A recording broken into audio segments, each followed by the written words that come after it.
বাবা মা আছে, বাবা মা যদি দোয়া করে আল্লাহর দরবারে, তিন শ্রেণীর মানুষের দোয়া, এখানে আলেম ওলামা কোনেরা বসে আছেন, জিজ্ঞাসা করে নেবেন, ফতোয়া নিয়ে নেবেন। তিন শ্রেণীর মানুষের দোয়াকে আল্লাহ রাব্বুল আলামিন কখনো রিটার্ন করেন না, তাদেরকে কখনো এই তিনটা দোয়া কখনো আপনার কিনা ফিরিয়ে দেন না।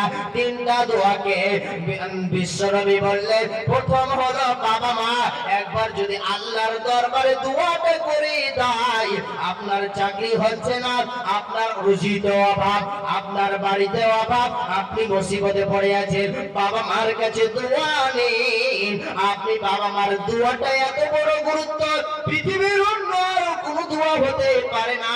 যে ব্যক্তিটা বাবা মার দোয়া পেয়েছে, আল্লাহর আরশ পর্যন্ত দোয়াটা পৌঁছে দেয়।